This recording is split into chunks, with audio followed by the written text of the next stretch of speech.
was 2027. Advances in biotechnology were helping people improve their physical and mental abilities to an amazing degree.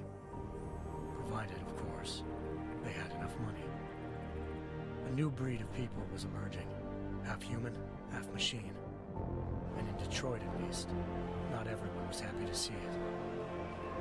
I'd just landed a job as head of security at Sarif Industries, a cutting-edge biotech firm. David Sarif himself handpicked me for the job, said he needed me to keep his people safe. My ex, Megan Reed, was one of them. Brilliant neuroscientist, Megan had found a way to make augmentation safe and affordable for everyone. All she had to do was present her research to Congress. But the night before her big meeting, my security measures failed. A team of Black Op mercenaries stormed into Sarif headquarters, massacring everyone in sight. 3 of the mercs were heavily augmented walking tanks. Their mission? Take out Megan and her team. I tried to stop them, but their leader tossed me through a plate glass wall. Last thing I heard as his bullet slammed into my brain was Megan's dying scream. I should have died with her. Only I didn't. High-end military-grade enhancements saved my life. The best augmentation Sarif's money could buy. It took me half a year to get a feel for her. Should have taken longer. But 6 months into my recovery, Sarif Industries was attacked again. This time, by a radical group of pro-human purists. Violent, militant, and fanatically opposed to human augmentation. They claimed to be members of Humanity Front, a non-profit organization that wanted the UN to limit biotechnology research. The thugs broke into Sarif's factory and found machinists working overtime on a top-secret military augment called the Typhoon. Sarif sent me to retrieve it, and when I did, I found one of the so-called purists next to it, wired with cerebral implants, trying to download its classified specs. Obviously, something more was going on. The AUG killed himself before I could question him. Sarif ordered me to dig deeper, so with the help of Frank Pritchard, Sarif's head of cybersecurity, I did. Turns out a second hacker had been controlling the AUG's actions from somewhere off-site. Pritchard and I tracked his signal to a secret FEMA internment camp in Detroit. The Black Op mercenaries were there. The same mercs who'd left me for dead 6 months before. Figured they'd try again when they saw me. Wasn't so easy for them this time. I took out the tank named Barrett. Even got him to give me a new lead. A penthouse apartment in China. Of course, we both knew it would be a trap in the end.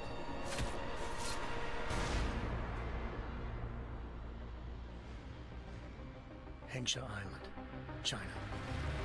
Home to a city so crowded, they had to build a second city on top of it. Trying to find clues in Hengsha wouldn't be easy. Lucky for me, I wasn't alone. Farida Malik, Sarif Industries' ace pilot, had lived in Hengsha before. A good person to have on your side. She knew enough about the place to get me around. Malik dropped me in the lower city, close to the penthouse Barrett had told me about. Bell Tower Associates, a private security firm under contract to the Chinese government, had agents tossing the suite when I arrived. Just not for the reason I'd been expecting. Turns out the man who lived there was a criminal hacker named Van Bruggen. The same hacker who'd been remotely controlling the AUG in Sarif's factory. Van Bruggen's panicked decision to force the man to commit suicide had been a mistake. Now his mercenary partners were gunning for him, and I needed to find him before they did. Locating Van Bruggen meant playing nice with the Triads, Hengsha's organized crime lords. They had the hacker holed up inside a low-rent capsule hotel. By the time I found him, Van Bruggen had no qualms giving up the woman who hired him. Zhao Yunru, president of the Taiyang Medical Corporation. According to Van Bruggen, Zhao wanted to monopolize the augmentation industry and had hired Black Op mercenaries to destabilize her competition. Sarif Industries was at the top of her list. To prove this, I needed to get inside TYM and grab a surveillance hologram off a server. I suspected Van Bruggen was hiding something when he told me this, but nothing could have prepared me for what I saw. Megan wasn't dead. She and her 4 best researchers had been kidnapped, spirited away somewhere while their kidnappers made it look like they were dead. Desperate to learn more, I confronted Zhao in her penthouse. She claimed to be a pawn in a bigger plan, and hinted at a group so powerful it controlled global interests at a whim. Then she slipped into a panic room and hit the alarm, forcing me to make a very quick exit. I figured Zhao was lying, but part of her confession made sense. David Sarif had been worried about his people. So worried, he'd required all of them to have subdermal locator devices surgically implanted. The GPLs would have been broadcasting the day of the attack.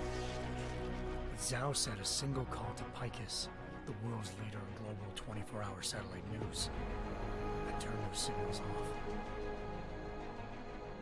I needed to fly to Picus headquarters in Montreal if I wanted to learn more.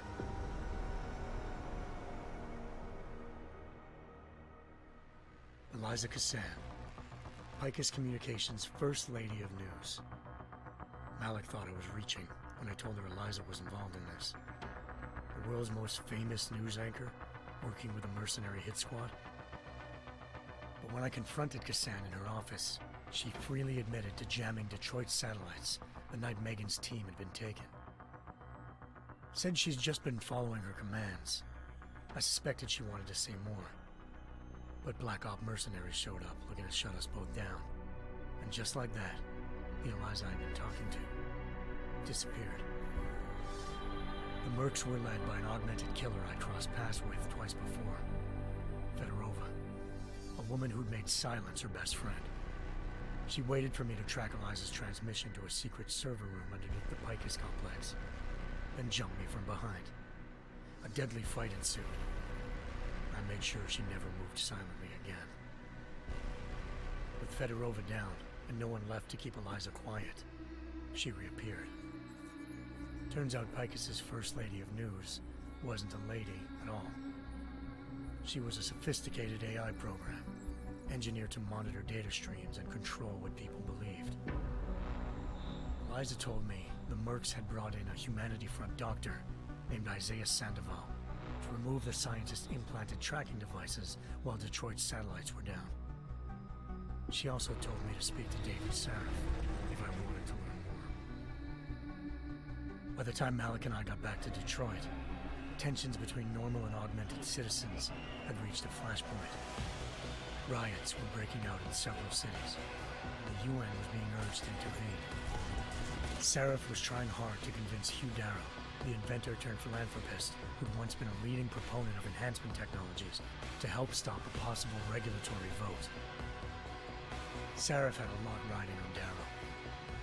Megan's discovery would have given millions of people the chance to evolve beyond their normal human abilities, and at the same time catapulted Sarif Industries to the top of the Fortune 500. According to Sarif, Megan's kidnappers knew this, and didn't want people evolving unless they controlled how it was done. He called his enemies Illuminati, and urged me to keep searching. Determined to do so, I tracked down Sandoval via America's most outspoken augmentation opponent, Bill Taggart, Sandoval's boss and founder of Humanity Front. Sandoval admitted to operating on Megan's team when I confronted him, but said he hadn't removed their GPLs. He'd merely switched them to a different frequency. Pritchard was able to trace one of the signals to China. Malik and I immediately took off in pursuit. Unfortunately, the Illuminati were one step ahead.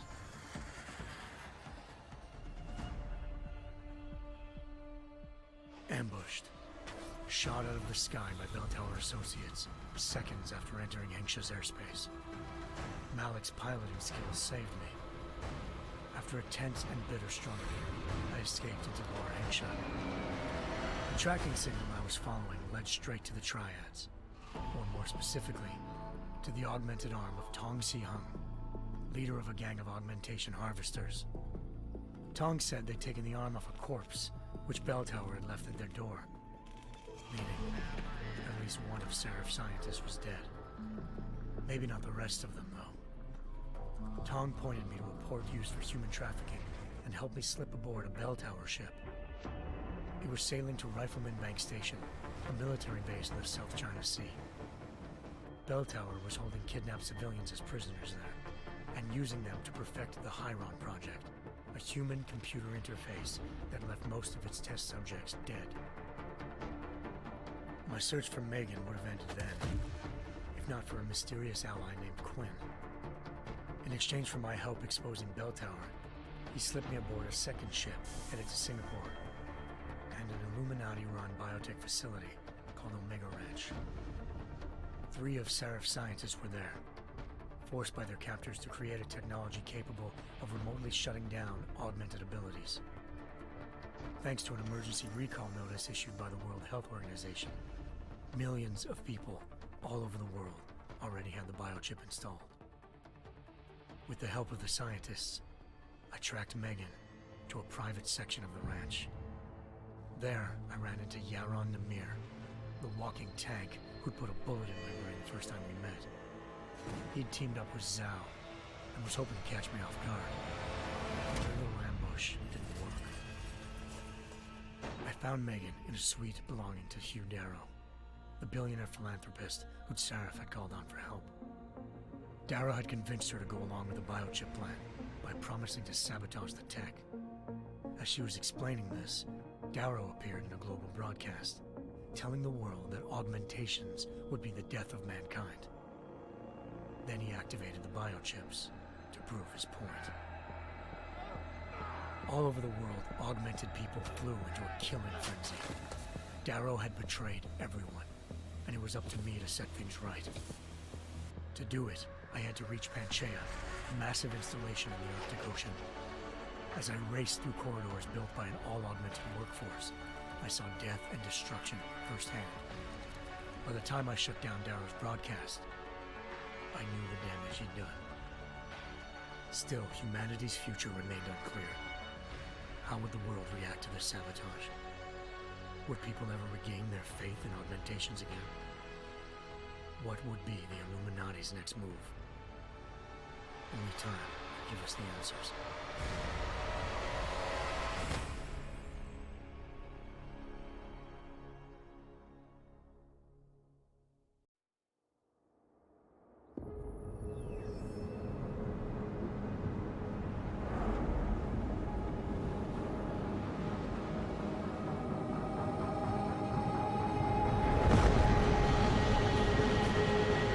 I once thought I could save the world. Now look at it.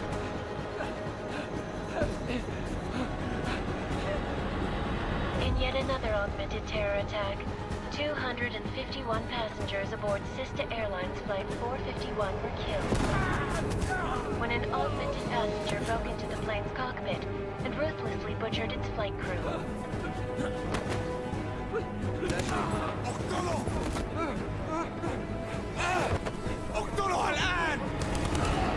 Details recovered from the black box recorder suggest that the man may have been suffering flashbacks to the Aug incident.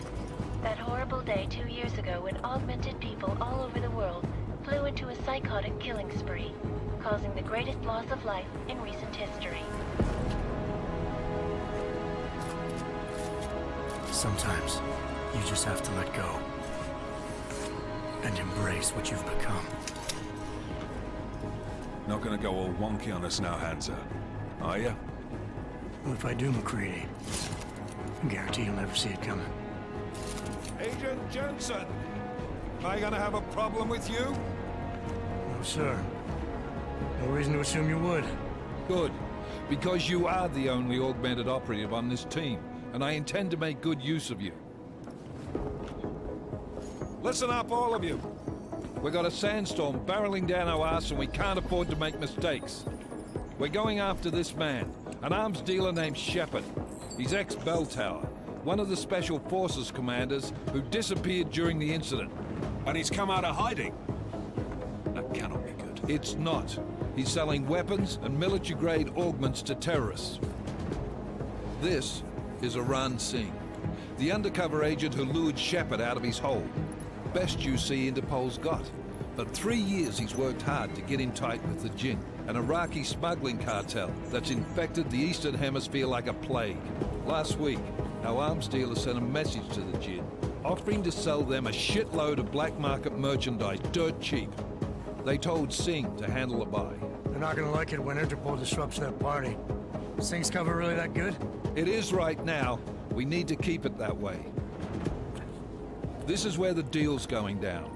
A half-finished high-rise hotel that's been abandoned ever since the incident. It's not a pretty picture inside. Let me guess. Most of the laborers were augmented with heavy-duty industrial rigs. So when the incident hit, and they all went schizo, things got gruesome real fast. And no one, except for some homeless junkies, have been inside the place ever since. So what's the plan, Director? Singh's meeting Shepard on the ground floor, inside the hotel's main atrium. He sent the bulk of his Jinn crew to the penthouse levels to secure a vantage point. I want McCready's team to take up positions overlooking the atrium and make the arrest. Jensen, you're going in solo from the roof. My objectives? Keep the Jinn from joining the party.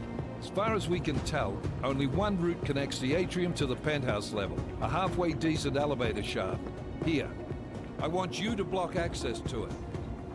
Fine. Just cut me loose. Do you plan on relying solely on your augments for this one? I'd recommend taking a little hardware, just to be sure.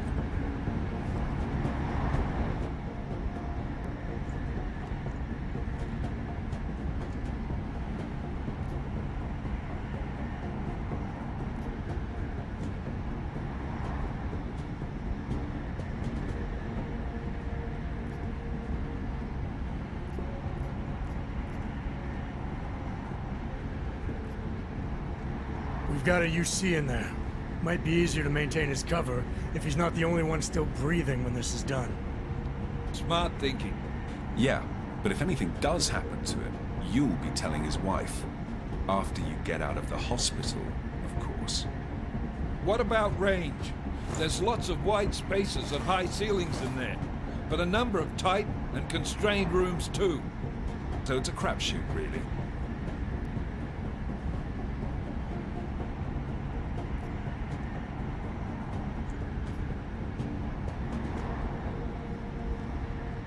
Never was one to play the odds. Give me something I can use up close. You got it.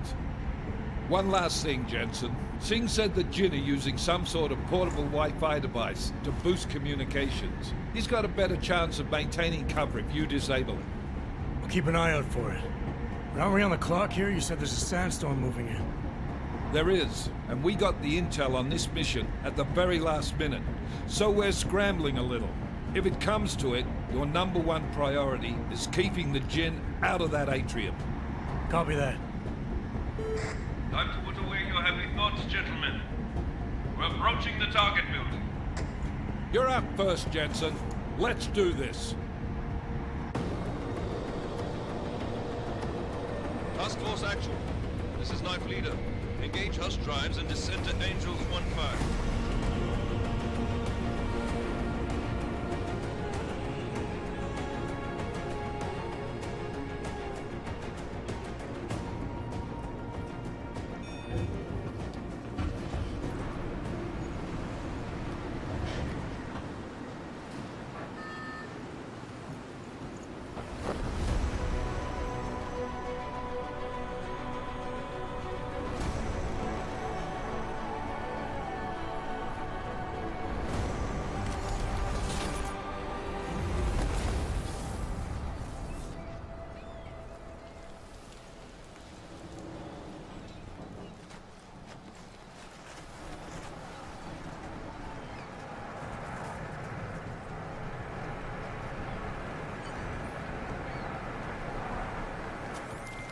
Team leader, this is Jensen. I'm on the roof.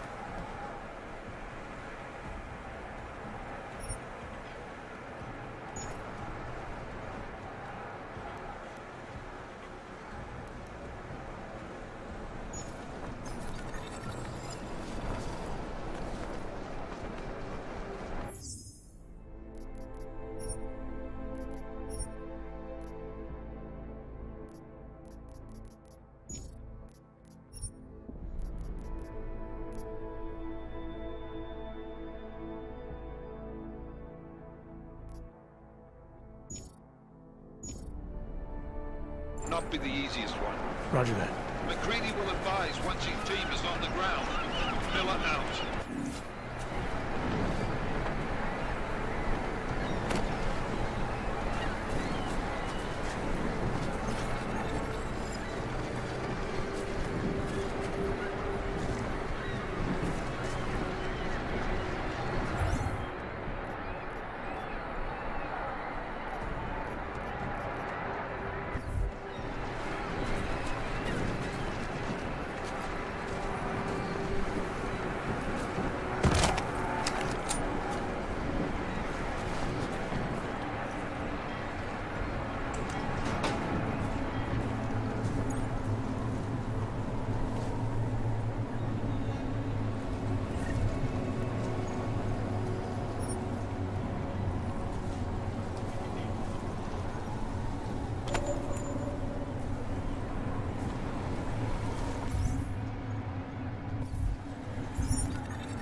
Jensen, we're moving through... Oh, fuck! What's wrong? The Jinn have got a few Jennies up and running. Gonna have to hack keypads.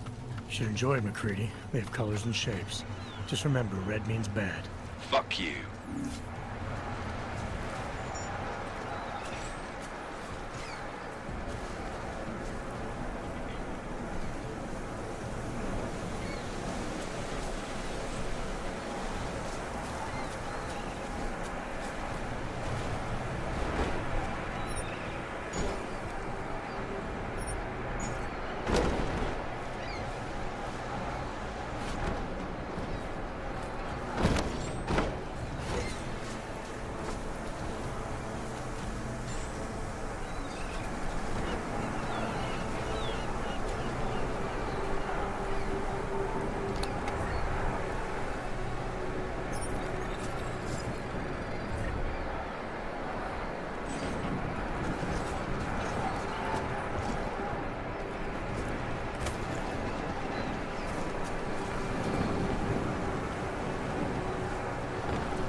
initiated.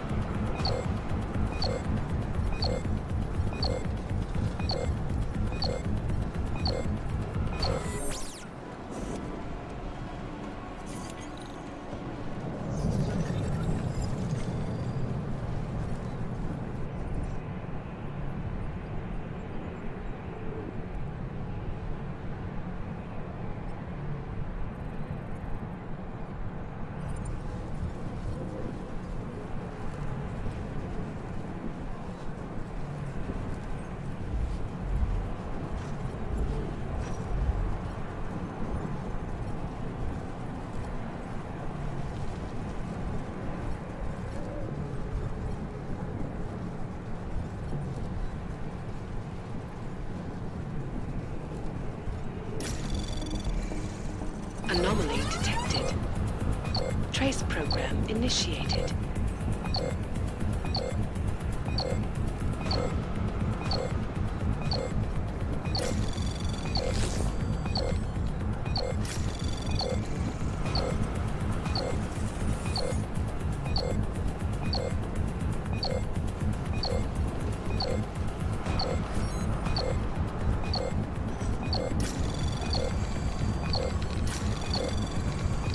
Access granted.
مبين.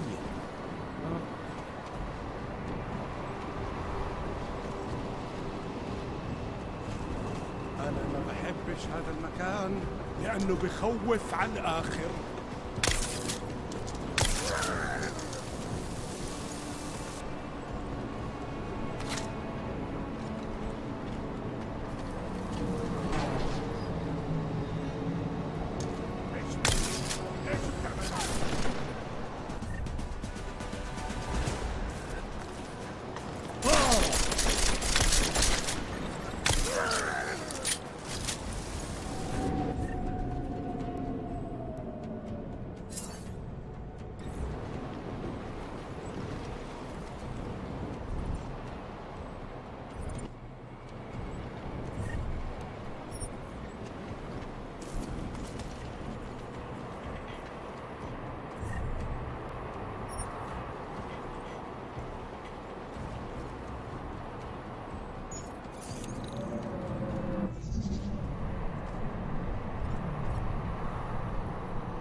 Access granted.